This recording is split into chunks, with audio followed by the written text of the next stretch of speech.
ஜீவனுள்ள தேவனுடைய குமாரரும் நம்முடைய அருமை நேசருமா இருக்கின்ற நம்முடைய ஆண்டவராக இயேசு கிறிஸ்து அன்பின் நாமத்தினாலே தேவனுடைய சமூகத்திலே இந்த ஒரு மாலை பொழுதிலும் கூட்டி சேர்க்கப்பட்டுள்ள அனைத்து சகோதர சகோதரர்களுக்கும் கிறிஸ்து இயேசுவுக்குள்ளான அன்பின் வாழ்த்துக்களை முதலாவது தெரிவித்துக் கொண்டு, தேவன் கொடுத்த ஒரு விசேஷித்த ஒரு நாள், நாம் தொடர்ச்சியாக நாம் சகோதர சகோதரிகளாக கூட ஒவ்வொரு வாரம் தோறும் இந்த ஒரு இணையத்தின் மூலமாக இணைந்து தொடர்ந்து தேவன் வைத்திருக்கக்கூடிய சத்தியங்களை நாம் பார்த்து வருகிறோம். அதன் அடிப்படையில கடந்த சில மாதங்களாகவே நாம் பார்த்து கொண்டு இருக்கக்கூடிய ஒரு காரியம் என்ன அப்படின்னு பார்க்கும் பொழுது, வேதத்துல சொல்லப்பட்ட எழுதப்பட்ட மிக சிறிய புஸ்தகத்திலிருந்து நமக்குண்டான படிப்பினைகள், மிக பெரிய படிப்பினைகள் என்ன அப்படிங்கிறத நம்ம தொடர்ந்து பார்த்துட்டு வந்துட்டு இருக்கோம். சோ அந்த அடிப்படையில பாத்தீங்கன்னா நம்ம ஆல்ரெடி 3 புஸ்தகங்கள் முடிச்சுட்டு, பிலமோன், 2 யோவான், 3 யோவான் முடிச்சு இந்த ஒரு நாளிலும் கூட கடைசியாக இந்த யூதா புஸ்தகத்தை நாம் நிறைவு செய்ய இருக்கிறோம். சோ அன்புக்குரிய சகோதர சகோதரர்களே, இவ்வளவு காலம் தேவன் பாராட்டின இந்த ஒரு மாபெரும் ஒரு கிருபைக்காக கூட மீண்டும் நம்முடைய ரட்சகர் மூலமாகவே நாம் நன்றிகளை நாம் தெரிவித்துக் கொண்டு இந்த வாரத்துக்கு உண்டான பாடத்துக்கு நாம் கடந்து போகலாம். கடந்த சில வாரங்களாகவே நாம் பார்த்து கொண்டு வருகிற இந்த நிருபம் என்ன அப்படின்னு பார்க்கும் பொழுது, யூதா நிருபத்தை குறித்து நம்ம பார்க்கிறோம். இந்த யூதா நிருபம் அப்படின்னா ஒரு வரியில சொல்லணும், இந்த நிருபத்துல என்ன காரியம் இருக்கு அப்படிங்கிறத நம்ம புரிஞ்சுக்கணும். அப்படின்னா 2ஆம் மரணத்துக்கு ஏதுவான பாவங்கள் செய்யக்கூடிய சகோதர சகோதரிகள் ஆதிகால சபையிலே ஒரு வகுப்பார் உள்ள இருந்திருக்கிறாங்க. இந்த வகுப்பாரை என்ன பண்றாருன்னா, யூதா ரொம்ப இவங்க கிட்ட நீங்க ரொம்ப கேர்ஃபுல்லா இருக்கணும், அதே டைம் தேவன் கொடுத்த இந்த ஒரு உண்மையான விசுவாசத்தை நம்ம விட்டுறக்கூடாது அப்படிங்கிற ஒரு காரியத்தை தான் அதிகமாக வலியுறுத்துறார். இந்த வலியுறுத்தக்கூடிய காரியங்களுக்கு சில பழைய ஏற்பாட்டு காலத்துல நடந்த சில உதாரணங்களையும் அவர் மேற்கோள் காட்டி இந்த நிருபத்தை அவர் எழுதுறாரு நம்ம பார்த்தோம். இதை நம்ம படிக்கும் போது இன்னொரு காரியம் கூட நம்ம கண்டுபிடிச்சோம். யூதா நிருபம் மாத்திரம் இதே ஒரு கோணத்துல எழுதப்படல. 2 பேதுருலையும் அப்போஸ்தலனாகிய பேதுரு எழுதின அந்த 2வது நிருபம் கூட பாத்தீங்கன்னா கிட்டத்தட்ட இங்க சொல்லக்கூடிய எல்லா கான்செப்டுமே அந்த நிருபத்திலையும் பேதுரு என்ன பண்றாரு அப்படின்னு பாத்தீங்கன்னா பேசுறாங்க. அப்படிங்கறதுல சில வசனங்கள் நம்ம என்ன பண்ணோம்னா பேரலா நம்ம கம்பேர் பண்ணி நம்ம பார்த்தோம் அன்புக்குரிய சகோதர சகோதரிகளே. யூதா முதல் வசனத்திலே தன்னை எவ்வாறு அறிமுகப்படுத்துறார் அப்படின்னு பாத்தீங்கன்னா, இயேசு கிறிஸ்துவுடைய ஒரு பாண்டட் சர்வன்ட் அப்படிங்கிறாரு, அதாவது கிறிஸ்துவுக்குள்ளான ஒரு அடிமை அப்படிங்கிறார். நம்ம பாக்குறோம் யார் இந்த யூதா அப்படின்னு பார்க்கும்போது நிறைய நம்ம முதல் வகுப்புலேயே நிறைய டிஸ்கஷன்ஸ் நம்ம பார்த்தோம். ஒருவேளை இவர் கர்த்தருடைய சகோதரனாக யாக்கோபுன்னு சொல்லக்கூடிய அந்த யாக்கோபு கூட ஒரு யூதா வராரு அவரா அப்படின்னு ஒரு கேள்வி. அதே போல இவ்வளவு ஸ்ட்ராங்கா டாக்டரினை குறிச்சு எழுதுறாங்க அப்படின்னா கட்டாயமாக அப்போஸ்தலர்ல இருக்கக்கூடிய யூதாவா தான் இருக்கணும் அப்படிங்கிறது ஒரு வாதமா இருந்துச்சு. இன்னும் நம்முடைய சகோதரர் புதுசா ஒரு கோணத்தை கூட கொடுத்தார். ஏன் அப்போஸ்தலனாகிய யூதாவும் கர்த்தருடைய சகோதரனாகிய இந்த யூதாவும் ஏன் ஒருவரா இருக்கக்கூடாது அப்படிங்கறதுக்கு சில விஷயங்கள் அவங்க கொடுத்தாங்க. எப்படி அப்படின்னு நம்ம பார்க்கும் பொழுது, இப்ப இயேசு கிறிஸ்துடைய தாய் மரியாள் இவர்களுக்கு நேரடியா பிறக்கல அப்படின்னாலும் இந்த மரியாளுடைய சகோதரி தான் பாத்தீங்கன்னா நம்ம பாக்குறோம், நம்ம கிளையோப்பா மரியாளுங்கிற ஒரு விஷயம் கூட பார்த்துப்போம்.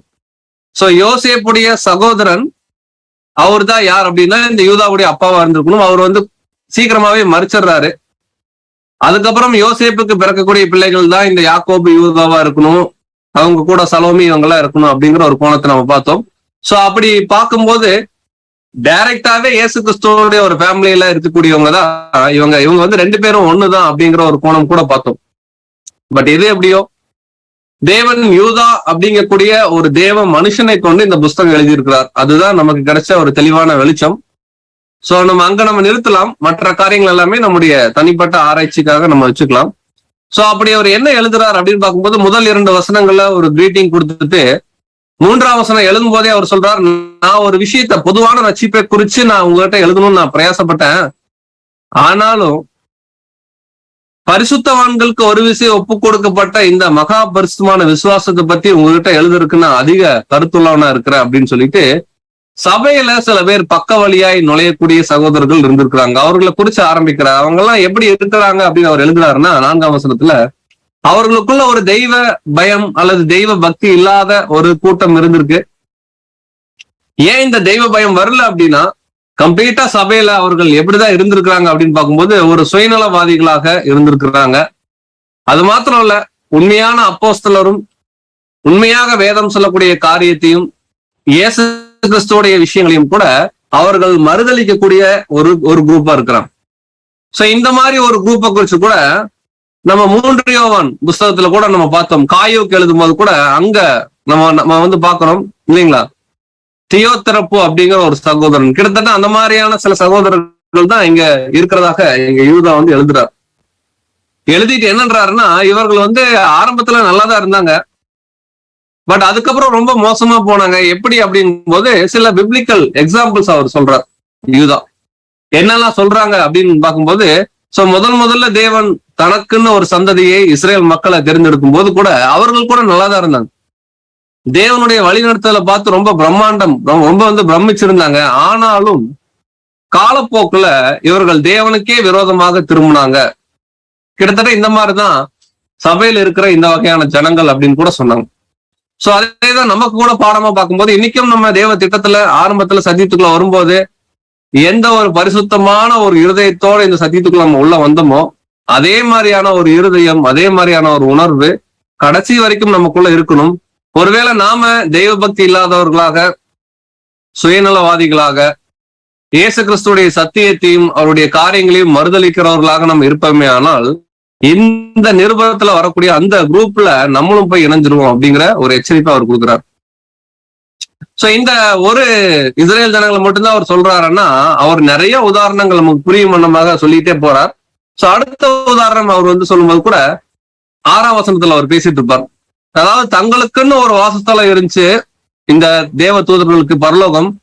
அந்த வாசஸ்தலத்தை விட்டு விட்ட இந்த விழுந்து போன தூதர்களை குறிச்சு அவர் வந்து பேசுறார். இவர்களும் ஆரம்பத்துல நல்லாதான் இருந்தாங்க, பட் இவர்களுக்குள்ள ஒரு சுயநலம், இவர்களுக்குள்ள ஒரு சுயநலமான ஒரு எண்ணம், சுயநலமான ஒரு திட்டம், சத்ருவுடைய ஒரு வஞ்சனை, இவர்களும் அங்க ஒரு பெரிய ஒரு இச்சையினால விழுந்தார்கள் நம்ம பாக்குறோம். சோ இஸ்ரேல் ஜனங்களும் விழுந்தது இச்சை தான். மற்ற புறஜாதிகளை பாக்குறாங்க, எங்களுக்கும் அந்த மாதிரி தெய்வங்கள் வேணும்னாங்க, அப்புறம் சாப்பாடு, இந்த மாதிரி இச்சைகளை தான் விழுந்தாங்க. இந்த விழுந்து போன தேவ தூதர்களும் விழுந்தது அதிக காரணம் என்னன்னா அவருடைய மோசமான நடவடிக்கை, இன்னும் சொல்ல போனா அவருடைய இச்சை தான் காரணமா இருந்துச்சு நம்ம பார்க்கிறோம். இவர்களை குறிச்சு அவர் எழுதுறார். அது தொடர்ந்து எழுதும் போதுதான் சோதோம் குமாரா பட்டணத்தையும் அவர் லிங்க் பண்றாரு யூதா. அப்படின்னா இந்த 2ஆம் மரணம் போகக்கூடிய சூழ்நிலையில இருக்கக்கூடிய ஒரு வகுப்பார் இந்த மாதிரியான ஒரு வகுப்பாருக்கு அடையாளமா பழைய ஏற்பாடுல இருந்திருக்கிறாங்க. எப்படின்னா, எப்படி சோதோம் குமாரா அழிக்கப்பட்டுச்சு, எப்படி இந்த தேவ தூதர்களுக்கு நியாய தீர்ப்பு வைக்கப்பட்டிருக்கு, எப்படி இஸ்ரேல் ஜனங்கள் கிளம்புனவங்க கானானுக்குள்ள போக முடியல, அந்த மாதிரி ஒரு மோசமான ஒரு பனிஷ்மெண்ட் சபையில இருக்கக்கூடிய இந்த வகுப்பாருக்கு இருக்கும் அப்படிங்கறத சொல்றார். இந்த சோதோம் குமாரா பட்டணத்தார் கூட பாத்தீங்கன்னா ரொம்ப மோசம். யூதா 4ஆம் 5ஆம் வசனத்தில் சொல்லுவார், அவர்களுடைய காம விகார நடக்கைகள் அப்படிங்கிற ஒரு வார்த்தையை பயன்படுத்துவார். கிட்டத்தட்ட அதே தான் இங்க நம்ம பாக்குறோம். சோதோம் குமாரால இருக்கக்கூடிய ஜனங்கள் கூட அவர்கள் வேசித்தனம் செய்யறாங்க. அதே டைம்ல அந்நிய மாம்சத்தை, தேவன் கட்டளையிடாத ஒரு உறவு முறையை அவர்கள் வந்து பின்பற்றத ரொம்ப ஆணித்தனமா அவர் சொல்றார். இந்த வகையான ஒரு வகுப்பாருக்கெல்லாம் வந்து கம்ப்ளீட்டா தேவன் ஒரு நியாய தீர்ப்பு கொடுப்பார் அப்படிங்கறதான் அங்க யூதா எழுதிட்டு வர்றது கூட கவனிச்சோம். அவ்வளவுதானா பிரதர் அப்படின்னு கேட்கும்போது அப்படியே வசனங்கள் அவர் எழுதுறார். எழுதும் போது திரும்ப இந்த 2ஆம் மரணம் போகக்கூடிய வகுப்பாருடைய அவருடைய பிஹேவியர் எப்படி இருக்கும் அப்படின்னு அவர் தொடர்ந்து எழுதும்போது கூட சொல்றாரு, இவர்கள் காயினுடைய வழியில் நடந்தாங்க. அப்ப இதெல்லாம் நம்ம படிக்கும் போது நாமே கொஞ்சம் யோசிச்சு பார்த்தோம். ஒருவேளை நம்ம இந்த காயினுடைய வழியில போறோமா அப்படின்னா, சகோதரர்களை விரோதம் பண்றது, சகோதரர்களை பார்த்து நாம பொறாமப்படுறது, மற்ற சகோதரருடைய பலிகளை தேவன் அங்கீகரிக்கும் போது நம்ம பலியும் தேவன் அங்கீகரிக்கணும்ன்ற ஒரு பர்டிகுலரான ஒரு பகுத்தறிவு இல்லாம ஏன் தேவன் நம்மளை அங்கீகரிக்கல அப்படின்னு பார்க்காம அந்த அங்கீகரிக்கப்பட்ட சகோதரர்கள் மேல ஒரு கோபம் கொள்றது, அவருடைய இமேஜை ரொம்ப கொலாப்ஸ் பண்றது, இந்த மாதிரியான காரியங்கள் தான் இந்த நாட்கள்ல இருக்கக்கூடிய காயினுடைய வழி. பட் அன்னைக்கு காயின் நேரடியாக தன்னுடைய சகோதரனை கொலை செய்தார். பட் இந்த நாட்கள்ல நம்ம அந்த மாதிரி பண்றது இல்ல.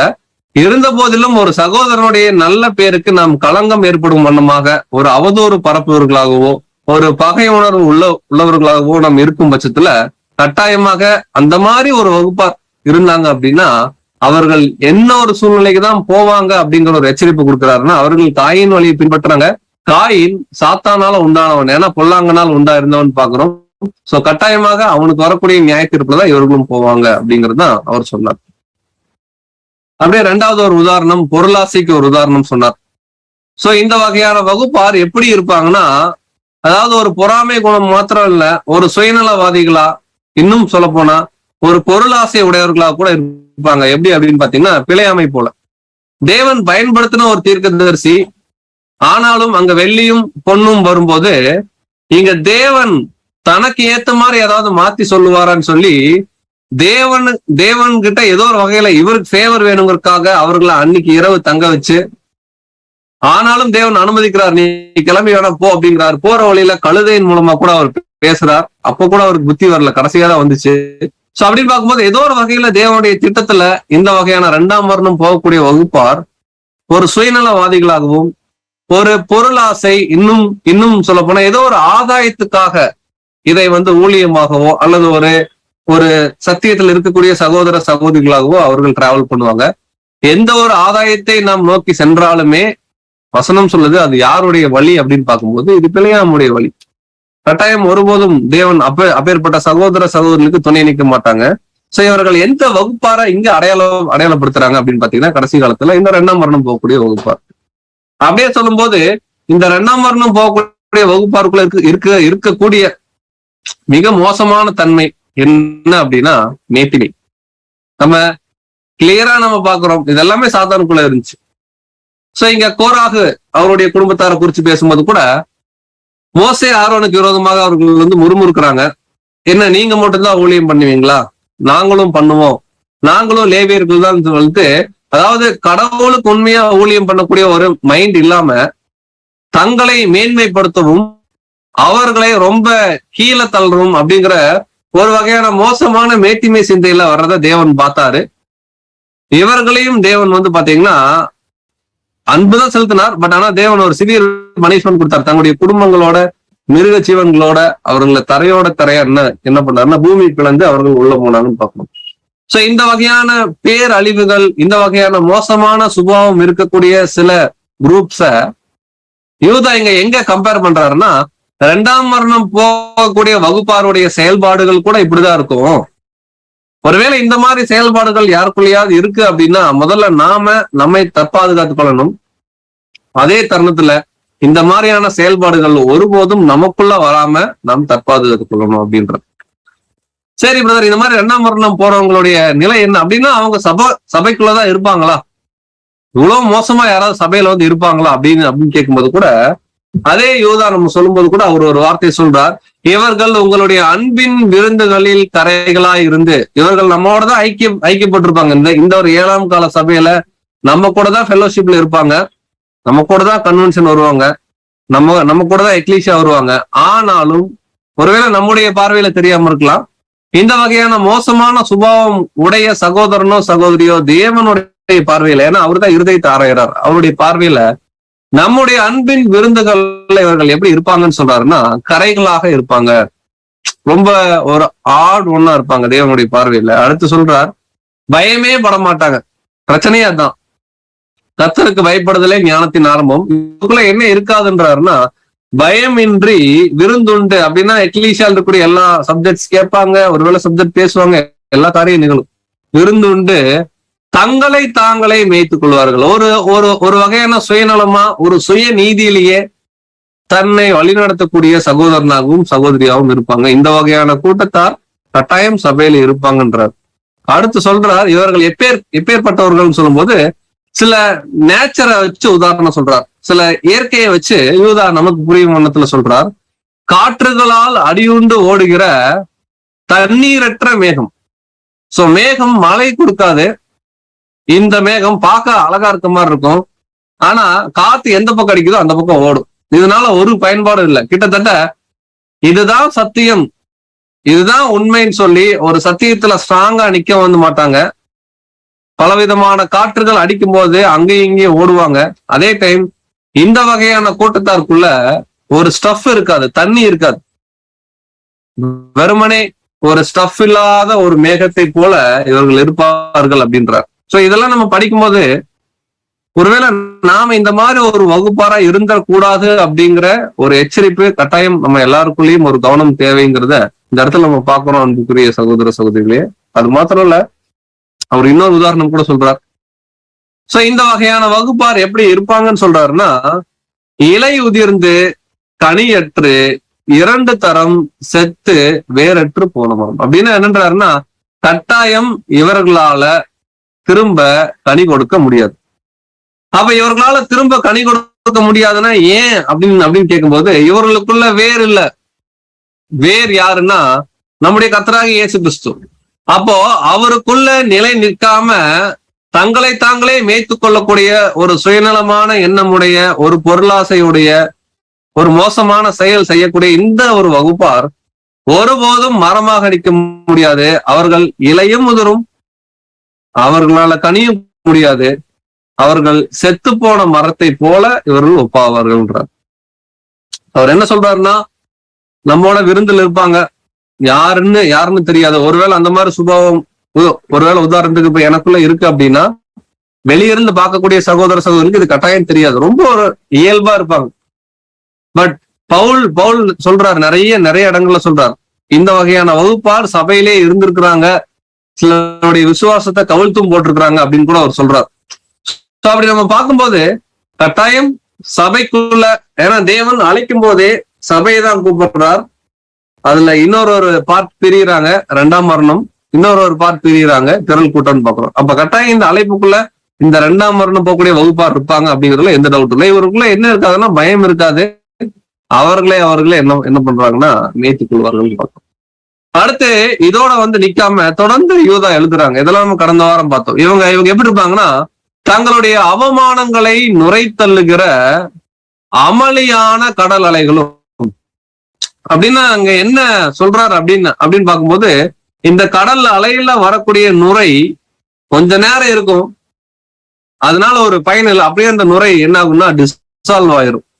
அப்படின்னா இவர்களுக்கு வரக்கூடிய அவமானங்களை நுரை தள்ளுகிற அப்படின்னா, ஒரு சுயநலமான ஒரு எண்ணங்கள்ல இவர்கள் இருக்கும்போது இவர்களுக்கு என்ன அவமானம் வந்தாலும் அதை பெருசா பேசுவாங்க. சோ இந்த வகையான வகுப்பார் சபைக்குள்ளதான் இருப்பாங்க. அது மாத்திரம் இல்ல, இவர்கள் உண்மையாகவே தேவனுடைய வழியில நடக்கக்கூடியவங்களா இருக்க மாட்டாங்கன்ற. அதனாலதான் சொல்லும் போது, இவர்கள் மார்க்கம் தப்பி அலைகிற நட்சத்திரங்களுமாய் இருக்கிறார்கள். கட்டாயமாக நட்சத்திரம் அப்படின்னா தேவன் கொடுத்த வழியில தான் போகணும். ஒருவேளை வழி மாறி ஆப்போசிட்டா போகுது அப்படின்னா அது அந்த நட்சத்திரமே வெடிச்சு செதறக்கூடிய அளவுக்கு அங்க ஒரு மாபெரும் ஆபத்து நிகழும். அன்புக்குரிய சகோதர சகோதரிகள், ஏன்னா யோபுல சொல்லும் போது நட்சத்திரங்களை அதன் பாதையில நீ வழி நடத்துவாயோன்னு கேட்கிறார். அப்படின்னா அது ரொம்ப டஃப். அப்ப உண்மையாகவே இந்த வகையான ஒரு வகுப்பார் தேவன் போக சொல்ற வழிக்கு ஆப்போசிட்டா போவாங்க. மார்க்கம் தப்பி அலைகிற அப்படின்னா அட்ரஸை தொலைச்சிட்டு அலையிற மாதிரி அவங்க அலைவாங்கன்ற. சோ இதெல்லாம் சொல்லிட்டு, இந்த மாதிரி ஒரு அவபக்தி உள்ள ஒரு குரூப் இந்த கடைசி காலத்துல மட்டும் இல்ல, யூதாவுடைய காலத்துல மட்டும், அதாவது இயேசு கிறிஸ்துடைய 1ஆம் வருகையில மட்டும் இல்ல, முதலாம் உலகத்திலேயே இப்படி ஒரு குரூப் இருந்திருக்கிறாங்க அப்படின்னு ஏனோக்கு சொல்றதா யூதா சொல்றாரு. வசனம் கூட படிக்கலாம். யூதா 1ஆம் அதிகாரம் 14ஆம் வசனம். யூதா 1ஆம் அதிகாரம் 14ஆம் வசனம். ஆதாமுக்கு 7ஆம் தலைமுறையான ஏனோக்கும் இவர்களை குறித்து, இதோ எல்லாருக்கும் நியாய தீர்ப்பு கொடுக்கிறதற்கும் அவர்களில் அவபக்தியுள்ளவர்கள் யாவரும் அவபக்தியாய் செய்து வந்த சகல அவபக்தியான கிரியைகளின் நிமித்தமும். சரி, இதை நம்ம கிளியரா பார்த்தோம்.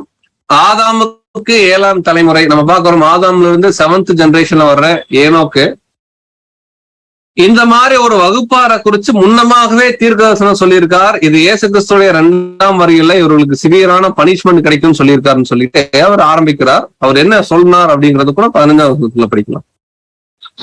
1ஆம் அதிகாரம் 15ஆம் வசனம்.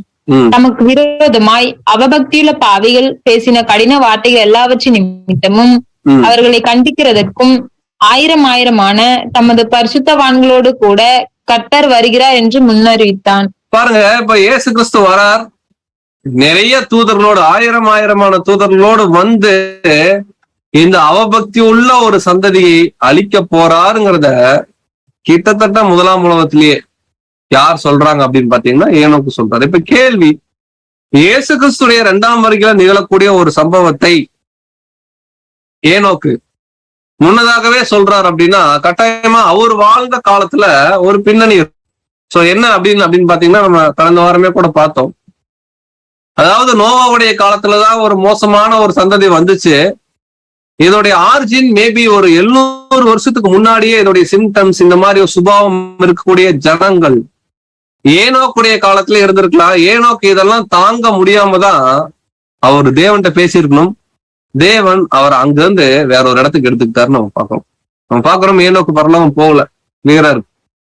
அப்படின்னா இந்த மாதிரியான ஒரு கரப்ஷன் நம்ம பாக்குறோம், நிறைய இடங்களை பாக்குறோம். நோவாவுடைய நாட்கள் நடந்த போலவே மனுஷகுமார நாட்கள்லாம் அப்ப இயேசு கிறிஸ்து வரும்போது இதெல்லாம் நிகழும். இப்ப அதுதான் நடந்துட்டு இருக்கு. இத ஏனோக்கு முன்னதாகவே சொல்றார். சொல்லிட்டு இப்ப திரும்பி யூதா வர்றார். ஏனோக்கு இந்த மாதிரி ஒரு விஷயம் சொன்னாரு. ஆனா இந்த 2ஆம் வர்ணம் போகக்கூடிய வகுப்பாருடைய சுபாவம் சாதாரணமா இல்ல. எப்ப பார்த்தாலும் இவர்கள் என்ன என்ன என்ன பண்ணுவாங்கன்னா சபையில முறுமுறுத்துட்டே இருப்பாங்க அப்படிங்கிறார். படிக்கலாம் 16வது வசனம். யூதா 1ஆம் அதிகாரம் 16ஆம் வசனம். இவர்கள் முறுமிருக்கிறவர்களும் முறையிடுகிறவர்களும் தங்கள் இச்சைகளின்படி நடக்கிறவர்களுமாயிருக்கிறார்கள். இவர்களுடைய வாய் இருமா பணவைகளை பேசும். தற்பொழிவுக்காக முகஸ்துதி செய்வார்கள். பாருங்க, ரொம்ப பிராக்டிக்கலா இப்ப நமக்குள்ளேயே எழுதுறார். எப்படி எழுதுறாருன்னா, இந்த மாதிரி 2ஆம் வர்ணம் போகக்கூடிய வகுப்பார் கட்டாயமாக சபைகள்ல இருப்பாங்க. இவர்கள் சுபாவம் எப்படி இருக்குன்னு சொல்றாருன்னா, ஒருவேளை நமக்குள்ள இல்லாம நம்ம இந்த மாதிரி கேரக்டர் யாருக்கிட்ட இருக்குன்னு இப்ப நம்ம தேடி பார்க்க வேண்டிய அவசியம் இல்ல. தேவன் ஒவ்வொருத்தருடைய இருதயத்தையும் அறிகிற தேவன். அப்படின்னா இந்த வகையான சுபாவம் நமக்குள்ள இல்லாம இருக்கணும் அப்படிங்கிறதுக்காக தான் இந்த பாயிண்ட் பாக்குறோம். சோ இவர்கள் ஆல்வேஸ் என்ன பண்ணுவாங்கன்னா, கம்ப்ளைண்ட் பண்ணிட்டு முறுமுறுத்துட்டு எப்பொழுதுமே ஒரு சமாதானம் இல்லாம இந்த மாதிரி ஒரு தன்மையில இவர்கள் இருப்பாங்கன்னு. ஆமாண்ணா, டெய்லர் வேணுமா?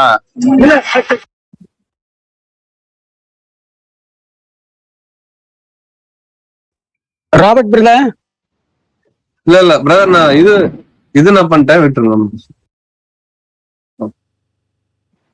சோ நம்ம திரும்ப கூட நம்ம பாக்குறோம். யூதா 1ஆம் அதிகாரத்துல 16ஆம் வசனம் சொல்லுது, இவர்கள் முறுமுறுக்கிறவர்கள் அப்படின்னு பார்க்கும்போது இந்த 2ஆம் வர்ணம் போகக்கூடிய ஒரு வகுப்பார் ஆல்வேஸ் ஒரு முறுமுறுக்கக்கூடிய ஒரு சகோதரர்களா தான் இருப்பாங்க, சகோதரிகளா தான் இருப்பாங்க. பட் நம்ம பாக்குறோம் அப்படின்னா பிரதர், எக்லீஷியால என்ன நடந்தாலும் நம்ம எதுவுமே சொல்லவே கூடாதா, அமைதியா போகணுமானா அப்படி இல்லை. நீங்க சொல்லும் போது ஒரு விஷயம் ப்ராப்ளம் அப்படின்னா அதுக்குண்டான ஒரு சொல்யூஷனும் நம்ம சொல்லணும். சொல்யூஷனும் சொல்லாம ப்ராப்ளம் ப்ராப்ளம் ப்ராப்ளம் சொல்லி எப்ப பார்த்தாலும் எது ஒரு காரியம் பண்ணினாலும் அதுல ஒரு குறை சொல்லக்கூடிய மாதிரி, அதுதான் முறுமுறுப்புன்னு பாக்குறோம். இதுதான் இஸ்ரேல் ஜனங்கள் பண்ணாங்க. தேவன் இஸ்ரேல் ஜனங்கள் என்னெல்லாம் பிரச்சனைன்னு சொல்றாரோ அதுக்கு ஒரு சொல்யூஷன் கொடுத்துட்டே வர்றாரு. எல்லா சொல்யூஷனையும் வாங்கிட்டு திரும்ப திரும்ப திரும்ப திரும்ப தேவனை நோக்கி அவர்கள் முறுமுறுத்துட்டே இருந்தனாலதான் தேவன் சொன்னார், நீங்க கானானுக்குள்ள போக மாட்டீங்கன்றார். சோ இந்த சுபாவம் நமக்குள்ள இருக்கக்கூடாது. 2வது முறையிடுகிறவர்கள், இது நிமித்தமா போய் அவங்க மோசகிட்ட முறையிட்ட மாதிரி எப்ப பார்த்தாலும் கம்ப்ளைண்ட் பண்றது. அடுத்து சொல்றார், தங்களுடைய இச்சைகளின்படி செய்கிறவர்களா இருப்பார்கள். சோ இந்த மாதிரி சுபாவம் ஒருபோதும் நமக்குள்ள இருக்கக்கூடாது. அடுத்து சொல்றார், இந்த 2ஆம் வர்ணம் போறவங்களுடைய கேரக்டர் ரொம்ப மோசம். இவர்களுடைய வாய் இருமா பானைகளை பேசும். அப்படின்னா ரொம்ப ஒரு மேட்டிமையான ஒரு சூழ்நிலையில இருக்கிற மாதிரி இவருடைய பிஹேவியர் இருக்கும். இன்னும் சொல்ல போனா நம்ம போன வாரம் கூட பார்த்தோம், நான் சொல்றேன்ல பண்ணுங்க நீங்க அப்படிங்கிற அளவுக்கு இவருடைய செயல்பாடுகள் பேச்சுகள் இருக்கும். ஒரு ஹம்பிள்னஸ் இருக்காது. ஒரு காரியத்தை ஒரு சஜஷனா சொல்லாம ஒரு ஆர்டரா சொல்லக்கூடிய ஒரு தன்மை இருக்குன்னு பார்க்கணும். அடுத்து சொல்றார், இவர்கள் தற்பொழிவுக்காக முகஸ்துதி செய்வார்கள். சோ தற்பொழிவுக்காக முகஸ்துதி அப்படிங்கும் போது ரொம்ப கிளியரா சொல்றார் யூதா. முகஸ்துதிங்கிற 2வது, தற்பொழிவுன்னா ஒண்ணுமில்ல, செல்ஃப் சீக்கர்ஸா இருப்பாங்க. நம்ம பேர்ல எந்த களங்கமும் வந்துடக்கூடாது, இதுக்காக நம்ம என்ன வேணா பண்ணலாம்னு சொல்லி சத்தியத்தையும் கூட மறுதளிக்கக்கூடிய ஒரு ஜனங்களா இருப்பாங்க. முகஸ்துதி அப்படிங்கும் போது, முகஸ்துதினா அவர்கள் முன்பாக நம்ம காமிக்கக்கூடிய பிஹேவியரை தவிர நம்முடைய இருதயம் அப்படி இருக்காது.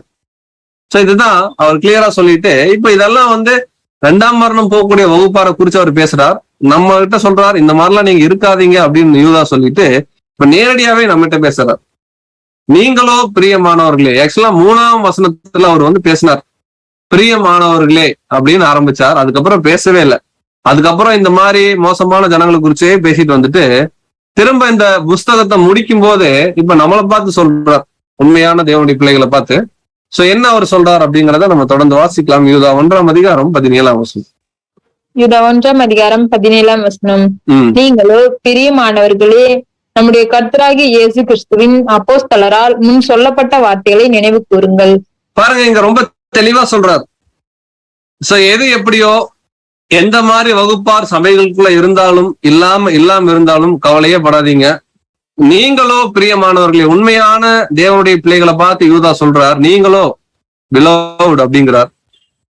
உடனே நம்ம கேட்கிறோம், சொல்லுங்க யூதா, நாங்க பண்ணணும் அப்படிங்கும் போது யூதா சொல்றார். என்ன அவர் சொல்றாருன்னா, நம்முடைய கர்த்தராகிய இயேசு கிறிஸ்துவின் அப்போஸ்தலரால முன்னாடி சொல்லப்பட்ட வார்த்தைகளை நினைவு கூறுங்க. அப்படின்னா பைபிள் வசனத்தை பாருங்கன்றார். எப்பேற்பட்ட சூழ்நிலை வந்தாலும் அப்போஸ்தலருடைய அறிவுரையின்படி நீங்க என்ன பண்ணுங்கன்னா உங்களுடைய விசுவாசத்துல உறுதியா இருங்கன்றார். ஏன் இதை சொல்றாருன்னா, பவுல் கூட எழுதுறாங்க எபேசியர் எழுதும்போது, நாம் அப்போஸ்தலர்கள் தீர்க்கதரிசிகள் என்பவருடைய அஸ்திபாரத்தின் மேல கட்டப்பட்டிருக்கிறோம், இது இயேசு கிறிஸ்து தாமே மூளைக்குள்ன்றார். சோ இதைதான் சொல்லும் போது அந்த வார்த்தையை நினைவு கூறுன்றாரு. பாருங்க, யூதால சொல்ற மாதிரியே பேரலா அப்போஸ்தலனாகிய பேதுரும் தன்னுடைய 2ஆம் நிருபத்துல அவர் பேசுறார். படிக்கலாம் பாருங்க. 2 பேதுரு 3ஆம் அதிகாரத்துல 2ஆம் வசனம். 2 பேதுரு 3ஆம் அதிகாரம் 2ஆம் வசனம். பரிசுத்த தீர்க்கதரிசிகளால் முன் சொல்லப்பட்ட வார்த்தைகளையும் இரட்சகராய் இருக்கிற கர்த்தருடைய அப்போஸ்தலராகிய எங்களுடைய கட்டளைகளையும் நீங்கள் நினைவு கூறும்படி இந்த நிருபங்களினால் உங்கள் உண்மையான மனதை நினைப்பூட்டி எழுப்புகிறேன். ஆக்சுவலா உண்மையாகவே ஒரு ஆச்சரியம் கலந்த பிரமிப்பு இங்க இருக்கிறத நம்ம கவனிக்கிறோம். நம்மளும் ஒவ்வொரு வாரம் பாக்குறோம் எந்த அளவுக்கு யூதா ஒரு காரியத்தை கருத்தா சொல்றாரோ அதுக்கு இணையா அதே காரியத்தை துளி கூட மாறாம அப்போஸ்தலனாகிய பேதுரு எழுதுறாரு. அதுதான் ஆச்சரியம். யூதா இங்க சொல்றாரு, அப்போஸ்தலரால முன் சொல்லப்பட்ட வார்த்தைகளை நினைவு கூறுங்கன்றார். அப்படியே பேதுரு வந்தா 2 விஷயத்த சொல்றார். பரிசுத்த தீர்க்கதரிசிகளால முன் சொல்லப்பட்ட வார்த்தை, பாருங்களேன், ஒரு வார்த்தை கூட மாறல. முன் சொல்லப்பட்ட வார்த்தை, இங்கேயும் முன் சொல்லப்பட்ட வார்த்தை. அடுத்து சொல்றார், இரட்சகராய் இருக்கிற கர்த்தருடைய அப்போஸ்தலராகிய பேதுரு எழுதுறார், எங்களுடைய கட்டளைகளையும் நீங்க என்ன பண்ணுங்கன்னா நினைவு கூறும்படி இந்த நிருபங்களினாலே உங்கள் உண்மையான மனதை நினைப்பூட்டி எழுப்புகிறேன். அப்போ தேவனுடைய பரிசுத்தவான்களுக்கு மாத்திரமே இந்த வசனம் பொருந்தும். அந்த பரிசுத்தவான்களாகிய நமக்கு அவர் பர்டிகுலரா என்ன அவர் சொல்றாருன்னா, என்ன சூழ்நிலை வேணா நடக்கட்டும், யார் எப்படி வேணா இருக்கட்டும், சபைக்குள்ள சபை வகுப்பான இருப்பாங்க, திரள் கூட்டம் வகுப்பான இருப்பாங்க, 2ஆம் மரணம் போகக்கூடிய வகுப்பார் இருப்பாங்க. இப்ப நாம எல்லாரும் சபை வகுப்பாருன்னு தீர்மானிச்சுட்டா அவர் சொல்றார், அப்போஸ்தலர்கள் சொன்ன வார்த்தையை நீங்க பாருங்க. அதுவும் பேதுரு பர்டிகுலரா சொல்றார், எங்களுடைய வார்த்தையை நீங்க நினைச்சுக்குங்க அப்படிங்கிறார். அப்படின்னா ஒருவேளை நம்முடைய வாழ்க்கையில பல கஷ்டங்கள் வரலாம், சபைகளுக்குள்ள பல பிரச்சனைகள் வரலாம், பல பிரிவினைகள் வரலாம், குடும்பங்களுக்குள்ள பல சண்டைகள் வரலாம், விரோதங்கள் வரலாம், நம்மளை சுத்தி என்ன வேணா நிகழலாம். என்ன நிகழ்ந்தாலும் நாம் தொடர்ந்து சத்தியத்துல பிரயாணம் பண்ணணும் அப்படின்னா தீர்க்கதரிசிகள் மற்றும் அப்போஸ்தலருடைய வார்த்தைகளை மிகவும் கவனமாக நாம் கை கொள்ளும் பட்சத்துல, அன்புக்குரிய சகோதர சகோதரிகளே, இந்த 2ஆம் மரணம் அப்படிங்கிற ஒரு பேர் ஆபத்திலிருந்து நம்மை நாமே தற்பாதுகாத்துக் கொள்ளலாம் சொல்லிட்டு, ஏன் இதை எழுதுறார் யூதா அப்படின்னு பாத்தீங்கன்னா, அங்க மாத்திரம் இல்ல, நிஜமாகவே 7ஆம் கால சபையில கூட சில மோசமான சகோதர சகோதரிகள் சபையில இருப்பாங்க அப்படிங்கிறார். ரொம்ப ஓப்பனா அவர் எழுதுறார். படிக்கலாம். யூதா 1ஆம் அதிகாரம் 18ஆம் வசனம். யூதா 1ஆம் அதிகாரம் 18ஆம் வசனம். கடைசி காலத்திலே தங்கள் துன்மார்க்கமான இச்சைகளின்படி நடக்கிற பரியாசக்காரர் தோன்றுவார்கள் என்று உங்களுக்கு சொன்னார்களே. பாருங்க, யூதா என்ன எழுதுறாருன்னா, கடைசி காலத்திலே, நோ டவுட் 7ஆம் கால சபையில தங்கள் துன்மார்க்கமான இச்சைகளின்படி, இந்த இச்சை தான் சொல்றார், சோதோம் குமாரா சொன்னார், இஸ்ரேல் ஜனங்கள் வாழ்க்கை சொன்னார், விழுந்து போன தேவதூதர்கள் வாழ்க்கை சொன்னார், காயின் ஆபேல் பிரச்சனை பேசினார், பிழையாமுடைய இச்சை குறிச்சு பேசினார். அதுக்கப்புறம் வந்து பாத்தீங்கன்னா கோராகுடைய மேட்டிமை, இது எல்லாமே ஒண்ணுதான். இது எல்லாத்துக்கும் ஒரே பேர், தங்கள் துன்மார்க்கமான இச்சைகளின்படி நடக்கிற பரியாசக்காரர்கள் தோன்றுவார்கள் என்று உங்களுக்கு சொன்னார்களே என்றார். இப்ப கேள்வி, கடைசி காலத்துல இந்த வகையான பரியாசக்காரர்கள் வெளியே தோன்றுவாங்களா, உண்மையான சபைக்குள்ள தோன்றுவாங்க? சோ இதை குறிச்சு ஒரு முறை நம்முடைய இரட்சகராகிய இயேசு கிறிஸ்து இதே கான்டெக்ஸ்ட மத்தேயுல 24ஆம் அதிகாரத்துல அவர் பேசுறார். அப்படி அவர் சொல்லும்போது கூட ரொம்ப தெளிவா எழுதுகிறார். இதே கான்செப்ட படிக்கலாம். மத்தேயு 24ஆம் அதிகாரம் 24ஆம் வசனம். 24ஆம் அதிகாரம் 24ஆம் வசனம். ஏனெனில் கள்ள கிறிஸ்துக்களும் கள்ள தீர்க்கதரிசிகளும் எழும்பி கூடுமானால் தெரிந்து கொள்ளப்பட்டவர்களையும் வஞ்சிக்கத்தக்கதாக பெரிய அடையாளங்களையும் அற்புதங்களையும் செய்வார்கள். பாருங்க, இத குறிச்சு ஒரு டீப்பர் லெசன் நம்முடைய மூத்த சகோதரர் அவங்க எழுதியிருக்காங்க. கடைசி நாள்ல கள்ள கிறிஸ்து எழும்புவாங்களா, கள்ள தீர்க்கதரிசி எழும்புவாங்களா, கூடுமானால் தெரிந்து கொள்ளப்பட்ட சபையின் பிள்ளைகள், கான்செக்ரேட் பண்ணுன தேவனுடைய பிள்ளைகளை கூட வஞ்சிப்பாங்க. நம்ம பாக்குறோம், நம்ம எல்லாருமே கான்செக்ரேட்டட் தான். அப்படின்னா கான்சென்ட்ரேட் பண்ண நம்மள ஒரு பெயர் சபையின் போதகர் வஞ்சிப்பாரானா ஒருபோதும் வஞ்சிக்க முடியாது அன்புக்குரிய சகோதர சகோதரிகளே. அப்போ இதே ஒரு கூட்டத்துல, இதே ஒரு சபை வாய்ப்புக்காக அழைக்கப்பட்டு இதே சத்தியத்துல ஓடக்கூடிய சில பேர், சில அமைப்புகள், சில காரியங்கள் ஒருவேளை கள்ள கிறிஸ்துக்களாகவும் கள்ள தீர்க்கதரிசிகளாகவும் மாறுறதுக்கு வாய்ப்பு இருக்கின்றது. அதை தொடர்ந்து எழுதுவார். இதோ அங்கே கிறிஸ்து இருக்கிறார், இதோ இங்கே கிறிஸ்து இருக்கிறார். இல்ல, கிளியரா சொல்றார், பரியாசக்காரர் தோன்றுவாங்க, அவர்களுடைய சுயநலமான இச்சையின்படி செய்வாங்க. இப்ப கேள்வி, நம்ம அப்படி நடந்துக்க கூடாது. அந்த மாதிரி யாராவது வந்து நடக்கிறாங்க அப்படின்னா நாம ரொம்ப கேர்ஃபுல்லா இருக்கணும்.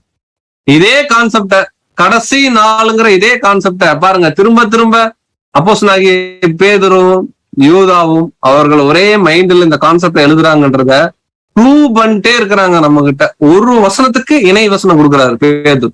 படிக்கலாம். 2 பேதுரு 3ஆம் அதிகாரம் 3 மற்றும் 4 வசனங்கள். 2 பேதுரு 3ஆம் அதிகாரம் 3-4 வசனங்கள். முதலாவது, நீங்கள் அறிய வேண்டியது என்னவெனில், கடைசி நாட்களில் பரியாசக்காரர் வந்து தங்கள் சுய இச்சைகளின்படியே நடந்து அவர் வருவார் என்று சொல்லுகிற வாக்குத்தத்தம் எங்கே? பிதாக்கள் நித்திரையடைந்த பின்பு சகலமும் சிருஷ்டிப்பின் தோற்றம் முதல் இருந்த விதமா இருக்கிறதே என்று சொல்லுவார்கள். பாருங்க, கிளியரா எழுதுறார். முதல்ல நம்ம என்ன தெரிஞ்சுக்கணுமா, கடைசி நாளில் பரியாசக்காரர் வந்து தங்கள் சுய இச்சைகளின்படியே நடந்து அவர் வருவார்னு சொன்ன வாக்குத்தத்தம் எங்க? இங்க கூட அன்புக்குரிய சகோதர சகோதரி, நல்லா சத்தியத்துல இருக்கக்கூடிய சகோதர சகோதரிகள் கூட திடீர்னு அவங்களுடைய மைண்ட்ல என்ன வரும்னா, என்ன இயேசு கிறிஸ்து வந்துட்டாரா? அப்படி ஒன்னும் வந்த மாதிரி ஒரு சம்பவம் நடக்கிற மாதிரி தெரியல, கிங்டம் ஆரம்பிச்ச மாதிரி எதுவுமே தெரியற மாதிரி இல்ல, நீங்க தான் சொல்றீங்க அப்படின்னு சொல்லி டாக்டரின் மாத்தோம்.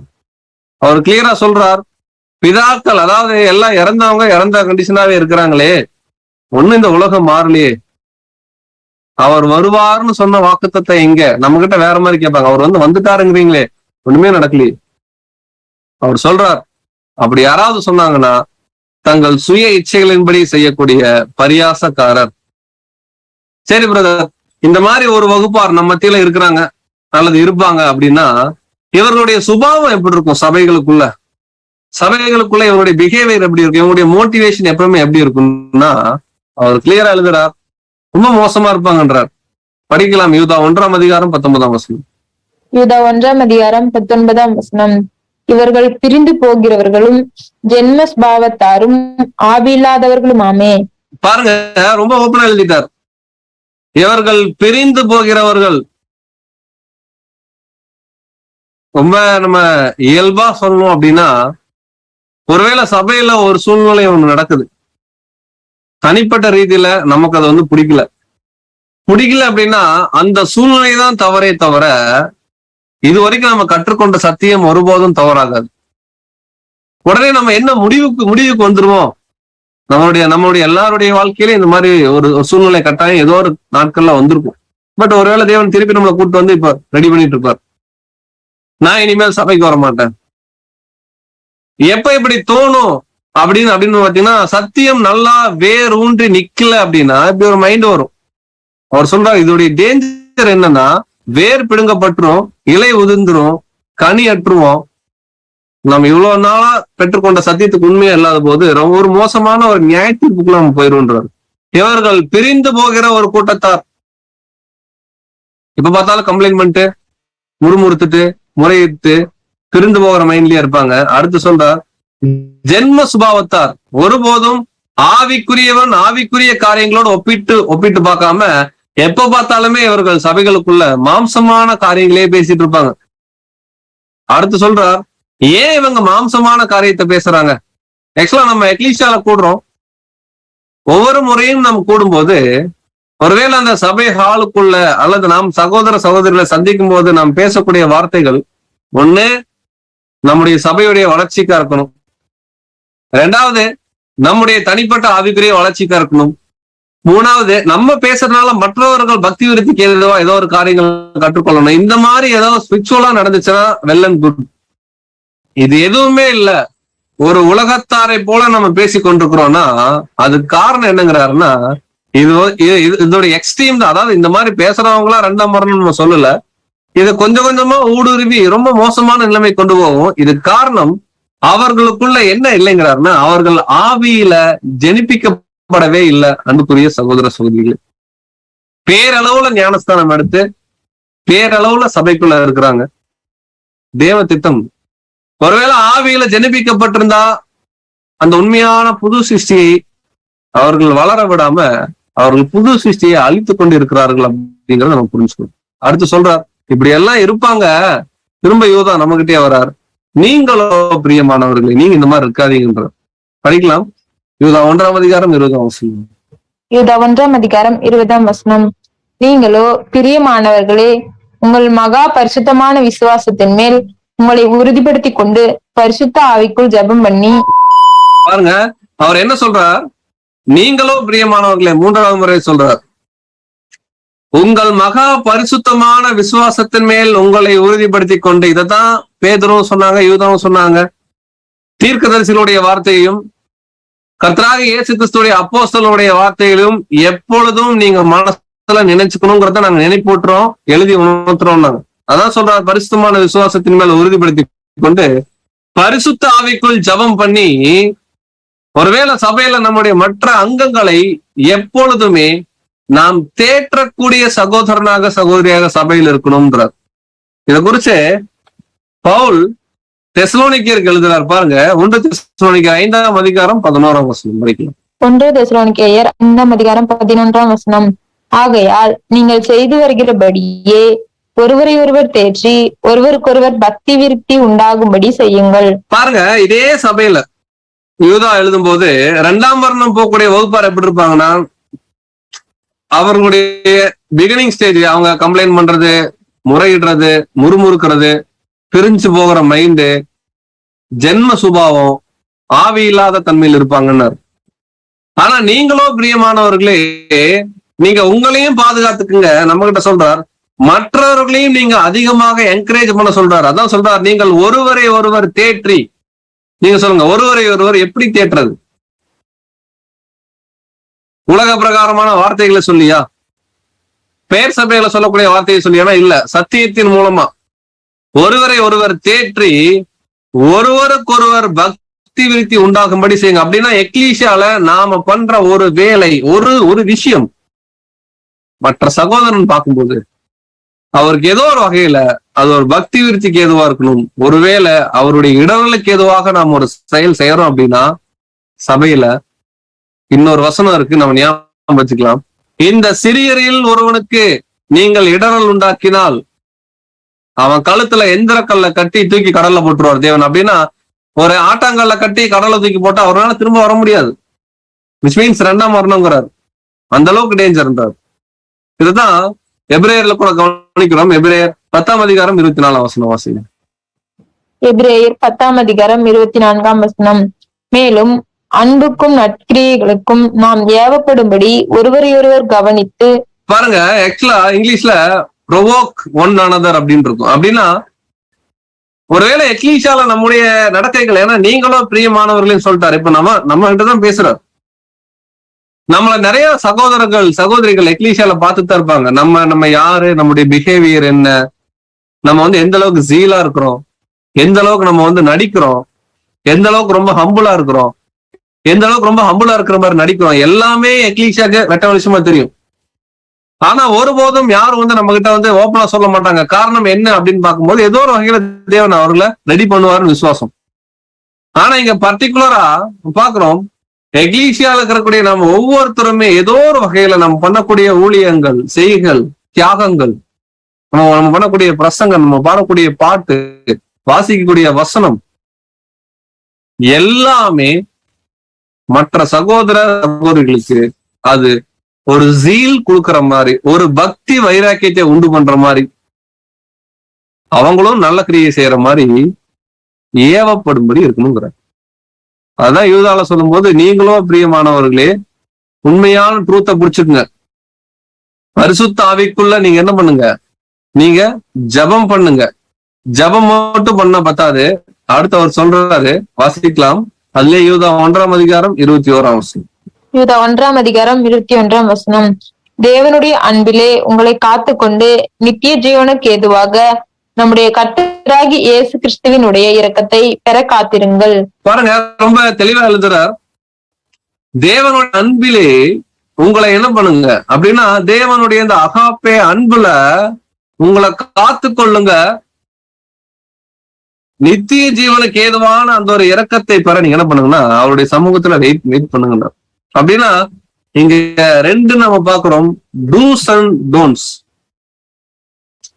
அதாவது இந்த 2ஆம் மரணம் போகக்கூடிய வகுப்பார், நான் இந்த ஸ்லைட்ல மாத்தி போட்டிருக்கேன். ஆக்சுவலா இங்க டோன்ட்ஸ் வரணும், நான் டூஸ்ன்னு போட்டேன், நீங்க அதை கூர்ந்து மாத்திக்கங்க. நம்ம என்ன பண்ணக்கூடாதுங்கிறாருன்னா, பிரிவினை செயல்களாக இருக்கக்கூடாது.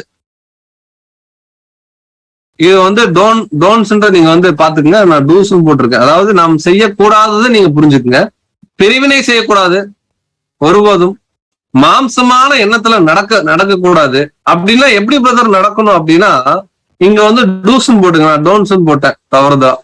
எப்படி நடக்கணும்ன்றாருன்னா, உண்மையான பரிசுத்தமான விசுவாசத்தை புடிச்சுக்குங்க, அதுதான் உங்களை மேல கொண்டு வரும். அடுத்து அந்த உண்மையான மனசாட்சியோடு கூட நீங்க தேவனுடைய சமூகத்துல ஜெபம் பண்ணுங்க. இத தேவன் விரும்புறார். அடுத்து சொல்றார், கடவுளுடைய அன்புல, அந்த அகாப்பே லவ்ல நம்மள என்ன பண்ணணும்னா காத்து கொள்றதுதான் நம்முடைய ஒரே குறிக்கோளா இருக்கணும். அடுத்து சொல்றார், அப்படி இருக்கும்போது தேவன் நம்ம கிட்ட இரக்கம் செலுத்துவார். அந்த இரக்கத்தை பெற நீங்க என்ன பண்ணுங்கன்னா காத்திருக்கின்றோம். சோ இதுக்கு முன்னாடி பார்த்தது டோன்ட்ஸ், இப்ப பாக்குறது டூஸ். நம்ம தவறுதலாக அந்த பிக்சர் நம்ம மாத்தி போட்டோம், தயவு கூர்ந்து நீங்க மன்னிங்க. சோ எப்படி நம்ம காத்து கொள்றது அப்படின்னா, முதல் வார்த்தை சொல்றார், நம்முடைய வாயை க்ளோஸ் பண்ணுங்கிறார் சாலமோன் ஞானி. படிக்கலாம், நீதிமொழிகள் 4:23. நீதிமொழிகள் 4:23. எல்லா காவலோடும் உன் இருதயத்தை காத்துக்கொள், அதனிடத்தில் நின்று ஜீவ ஊற்று புறப்படும். பாருங்க, எல்லா காவலோடும் உன் இருதயத்தை காத்து கொள்ளுன்றோம். அப்ப இங்க கிளியரா பாக்குறோம், இருதயத்தின் நிறைவினால் வாய் பேசும். அப்ப இங்க வாய்க்கு காவல் போடுறது ஒண்ணுதான், இருதயத்தை அடைக்கிறது ஒண்ணுதான். ரொம்ப தெளிவா சொல்றார். நமக்குள்ள இந்த மாதிரி ஒரு மோசமான பிஹேவியர் ஏன் வருதுன்னா, நம்ம ஹார்ட் ரொம்ப ஓப்பனா இல்ல, ரொம்ப ஹம்பிளா இல்ல, எல்லாராலும் நாம படிக்கப்படக்கூடிய ஒரு நிருபமா இல்ல, கள்ளம் கபடம் இல்லாத ஒரு தன்மை இல்ல, இல்லீங்களா? பரியாசக்காரர் போல அவர் சொல்றார், இல்ல உங்களுடைய இருதயத்தை நீங்க என்ன பண்ணுங்க, காத்துக்கொள்ளுங்கள், அங்கிருந்தா ஜீவ ஊற்று புறப்படுதுங்கிறார். தொடர்ந்து அவர் யூதா எழுதுறார். படிக்கலாம், யூதா 1:22. யூதா 1:22. அல்லாமலும் நீங்கள் பகுத்தறிவு உள்ளவர்களாய் இருந்து சிலருக்கு இரக்கம் பாராட்டி சிலரை அக்கினியில் இருந்து இழுத்து விட்டு பயத்தோட ரட்சித்து. பாருங்க, யூதா இப்ப இந்த நிருபத்தை கன்க்ளூட் பண்றார். ஆக்சுவலா ஆரம்பிக்கும் போது ஸ்லோவா ஆரம்பிச்சார், ரொம்ப வேகமா மேல போச்சு. 2ஆம் மரணம் சொல்லி ரொம்ப நேரம் மேல இருந்துச்சு. ரொம்ப என்ன சொல்றதுன்னா ரொம்ப எச்சரிப்பா பேசினார். அப்புறம் அப்படியே கீழே வந்தார், பரிசுத்தவான்கள் நீங்க இப்படி எல்லாம் நடந்துக்குங்கன்ட்டு. அடுத்து சொல்றாரு, நீங்க மட்டும் நல்லா இருந்தா பத்தாது, உங்க கூட இருக்கக்கூடிய உடன் சகோதரர்களையும் காப்பாத்துங்கன்றார். சொல்றார், எல்லாம் நீங்கள் பகுத்து அறிவுள்ளவர்களாய் இருந்து சத்தியத்தின்படி ஒவ்வொரு காரியத்தையும் நிதானிக்கக்கூடியவர்களாக இருந்து சிலருக்கு இரக்கம் பாராட்டி, நம்மளால எவ்வளவு சகோதர சகோதரர்களுக்கு முடியுதோ அவர்களுக்கு உண்மையான ட்ரூத்த சொல்லி காரியங்களை புரிய வச்சு இரக்கம் பாராட்டி, சிலர் ஒருவேளை இந்த 2ஆம் வருடம் போகக்கூடிய வகுப்பாருடைய துணையா இருப்பாங்க, அவங்களுடைய பேச்சை கேட்டிருப்பாங்க, அவர்கள் ஏதோ ஒரு வகையில அந்த மோசமான அழிவுல இருந்து நீங்க காப்பாத்துங்க. அது எப்படி காப்பாத்துங்கன்றாருன்னா, பயத்தோடு ரட்சித்து தொடர்ந்து எழுதுறாரு பாருங்க. அதுல 23ஆம் வசனம். யூதா 1ஆம் அதிகாரம் 23ஆம் வசனம். மாம்சத்தால் கரைப்பட்டிருக்கிற வஸ்திரத்தையும் வெறுத்து தள்ளுங்கள். சோ பயத்தோடு ரட்சித்து, ஒருவேளை அவர்கள் செய்த தவறுகளை நம்ம பார்க்கும்போது அந்த தவறுகளை நீங்க என்ன பண்ணுங்க, வெறுத்து தள்ளுங்கன்றார். அப்ப யூதா இங்க 2 பாயிண்ட் கன்க்ளூட் பண்றார். ஒண்ணு, நாம எப்படி ட்ரூத்துக்காக நிக்கணும், மகாபரிசுமான விசுவாசத்துல நிக்கணும். 2ஆம் மரணம் போகக்கூடிய வகுப்பார் எப்படி இருப்பாங்க, அப்படி ஒருவேளை சில பேர் போறவங்களை கூட நீங்க ஒருவேளை காப்பாத்துறதுக்கு நீங்க என்ன பண்ணுங்க, இரக்கம் பாராட்டுங்க, முயற்சி பண்ணுங்க. பட் அவருடைய கரைகளை நீங்க என்ன பண்ணுங்கன்னா வஸ்திரத்தை வெறுத்து தள்ளுங்கன்றார். நம்முடைய மூத்த சகோதரர் கூட இதை ஜெனரலா எழுதும்போது அவர் வந்து சொல்லுவார், ஒருவேளை ஒரு சகோதரர் ஒரு மோசமான ஒரு தவறு செய்தார், பிரதர் எழுதுறார், நீங்க எதை வெறுக்கணும்ன்றாருன்னா பாவத்தை வெறுங்க, பாவம் செய்த நபரை அல்ல. அதாவது பாவிய வெறுக்காதீங்க, பாவத்தை வெறுங்கன்றார். அப்படின்னா ஒரு சகோதரர் செய்த குற்றத்தை நீங்க வெறுங்க, அது மோசமான தப்புன்னு சொல்லுங்க. ஆனா அதே தருணத்துல அந்த சகோதரனை அவர் மனம் மாறும் பட்சத்துல எப்பொழுதும் ஏற்றுக்கொள்ளக்கூடிய ஒரு நியூட்ரலான மைண்ட் ஒவ்வொரு தேவனுடைய பிள்ளைகளுக்கும். ஒருவேளை சகோதரன் செய்த பாவத்தை வெறுக்காம நம்ம சகோதரனை வெறுக்க ஆரம்பிச்சிட்டோம் அப்படின்னா, ஒருவேளை நாளைக்கு அவர் திருந்தி வரார், ஏபிசி யாரா வேணா இருக்கட்டும், நமக்கு மைண்டே வராது அவரை வந்து ஏத்துக்கணும்னு. ஏன் வராதுன்னா நாம் அவரை வெறுத்துட்டோம். இங்க பாயிண்ட் என்னன்னா, மாம்சத்தால் கரைபட்டிருக்கிற வஸ்திரத்தை வெறுத்து தள்ளுங்க, அந்த மாம்சமானவரை இல்லைங்கிறார். இத கொரிந்தியர்ல சொல்லும்போது கூட இந்த வகையான ஒரு வகுப்பார் மோசமான தவறுகளுக்கு போயிட்டு வர்றவங்க, ஒருவேளை திருந்துறவங்க, அவங்க சபையாகிறாங்களோ இல்லையோ, தேவன் திரள் கூட்டமா போறதுக்கு வாய்ப்பு தருவார்ன்றார். இது குறிச்சு நம்ம 1 கொரிந்தியர் 3:15 பாக்குறோம்.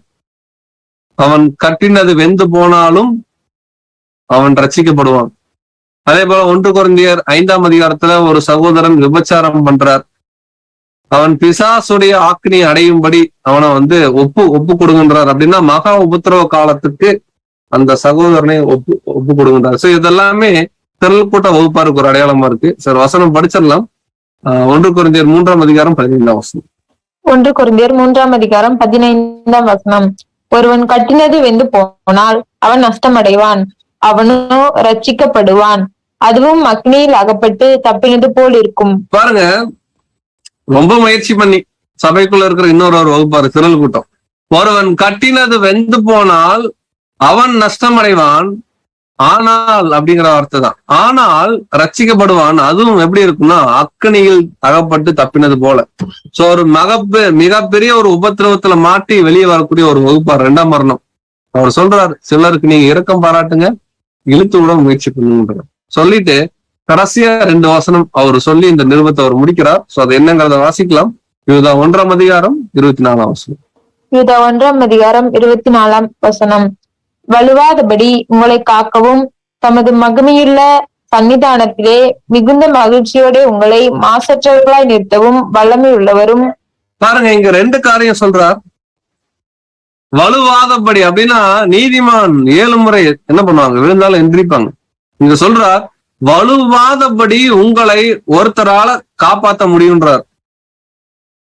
காக்கவும் தமது மகிமையுள்ள சன்னிதானத்திலே மிகுந்த மகிழ்ச்சியோட, நம்ம வெளிப்படுத்தல் 14ஆம் அதிகாரத்துல பாக்குறோம், ஆட்டுக்குட்டியானவரே கூட 1,44,000 பேரும் இந்த சியோன் மலையில் இருக்கிறத யோவான் பாக்குறாங்க. அதான் சொல்றார், அந்த மகிமையில மிகுந்த மகிழ்ச்சியோட உங்களை மாசற்றவர்களா. கொஞ்சம் அந்த காட்சி இமேஜின் பண்ணி பாருங்க அன்புக்குரிய சகோதரர். நாம எல்லாரும் சபையா நிக்கிறோம்னு வச்சுங்க தேவனுடைய பருவத்துல, அது எப்படி இருக்கும் அப்படின்னு பாத்தீங்கன்னா, அவர் சொல்றார், மாசற்றவர்களா நம்மளை நிறுத்துறக்கு நம்மளால போக முடியாது. நமக்குள்ள விழுந்து போன சுபாவம் இருக்கு, நமக்குள்ள பலவீனங்கள் இருக்கு, நமக்குள்ள அறியாமைகள் இருக்கு. இதெல்லாம் தாண்டி நம்மளை தேவ சமூகத்துல ஒரு மாசற்றவர்களாக அந்த மகிமையில சந்தோஷமா நிறுத்தறக்கு ஒரே ஒருத்தருக்கு தான் வல்லமை இருக்கு. அவர் யாருன்னு சொல்லி இந்த நிருபத்தை முடிக்கிறார். படிக்கலாம் 25ஆம் வசனம். இத 1ஆம் அதிகாரம் 25ஆம் வசனம். தாம் ஒருவரே ஞானம் உள்ளவருமாகிய நம்முடைய இரட்சகரான தேவனுக்கு கனமும் மகத்துவமும் வல்லமையும் அதிகாரமும் இப்பொழுதும் எப்பொழுதும் உண்டாவதாக. ஆமென். சோ இந்த நிருபத்தை அவர் எப்படி எழுதி முடிக்கிறாருன்னா, அன்புக்குரிய சகோதர சகோதரிலே, அவர் பாருங்க ரொம்ப நாசுக்கா எழுதுறார். தாம் ஒருவரே ஞானம் உள்ளவர். அப்படின்னா ஞானம் உள்ளவர்னா பல பேர் ஞானம் இருக்கிறாங்க. சாத்தான் கூட இருக்கு, அவன் தானியேலை பார்க்கலும் ஞானவன். பட் இங்க சொல்றது என்னன்னா, எல்லாத்துக்கும் மேல தாம் ஒருவரே ஞானம் உள்ளவரும் நம்முடைய இரட்சகருமான தேவன், நம்முடைய பிதாவாகிய தேவன் அவருடைய குமாரன் மூலமா கொடுக்கிறாரு. இத தேவனுக்கு எப்பொழுதும் கனம் இருக்கு, எப்பொழுதும் மகத்துவம் இருக்கு, எப்பவுமே வல்லமை இருக்கு. அது மாத்திரம் இல்ல, அதிகாரம் இருக்குங்கிறார். அப்படின்னா இங்க மோசமான தவறு செய்யக்கூடிய சபையின் பிள்ளைகளை ரொம்ப சிவியரான நியாய தீர்ப்புக்கு கொண்டு போறதுக்கு ஃபுல் அத்தாரிட்டி இருக்கு தேவனுக்கு. கிறிஸ்து மூலமா அவர்களை 2ஆம் மரணம் வரைக்கும் கூட கொண்டு போக முடியும். அது கூட 2ஆம் மரணம் கூட தேவன் அவர்கள் மேல வைக்கக்கூடிய அன்புன்னு தான் நம்ம பார்க்கணும். இந்த அதிகாரம் யூதா எழுதுறார், இப்போ இல்ல எப்பொழுதும் தேவனுக்கு இருக்கு அப்படின்னு சொல்லி ஆமென் முடிக்கிறார். ஆம் அன்புக்குரிய சகோதர சகோதரிகளே, நம்ம பாக்குறோம் இந்த யூதா நிருபமே ஏதோ ஒரு வகையில நம்மளோட தொடர்பு படுது. என்ன அப்படின்னு பார்க்கும்போது, இந்த கடைசி நாட்கள்ல தேவனுக்காக நம்ம வேலை செஞ்சுட்டு இருக்கோம், சபையாரா இருக்கிறோம். இந்த சபையார் மத்தியில நோ டவுட் 3 வகையான வகுப்பார் இருக்காங்க. நான் சபையாருன்னு சொல்லும் போது நம்ம எப்படி புரிஞ்சுக்க கூடாதுன்னா, நம்ம போற சபையில 3 வகுப்பாருன்னு நீங்க புரிஞ்சுக்க தேவையில்லை. ஒருவேளை நம்ம போற சபை எல்லாருமே பரலோகம் போலாம். பட் இந்த 7ஆம் கால சபையில எவ்வளவு பேர் எவ்வளவு நாடுகள்ல சத்தியத்துக்குள்ள வராங்க அப்படின்னா, இந்த சபை வகுப்புல சபையா போறவங்களும் இருக்காங்க, திரள் கூட்டமா போறவங்களும் இருக்கிறாங்க. விசேஷமா இந்த பாடத்துல நம்ம பார்த்த மாதிரி மோசமான முன்னுதாரணமா வாழ்ந்து, மோசமான பாவம் செய்து, துணிகரமா இருந்து, பைபிளை தள்ளி விட்டு தங்கள் சுய இச்சைகளின்படி நடக்கக்கூடிய ஒரு குரூப் இருக்கிறாங்க. அவர்களை 2ஆம் மரணம் கொண்டு போறதுக்கு கூட தேவனுக்கு ஃபுல் ரைட்ஸ் இருக்கு கிறிஸ்து மூலம். அப்படின்னா இந்த 3 வகுப்பாடுல இன்னைக்கு நாம யாரா இருக்கிறோம்?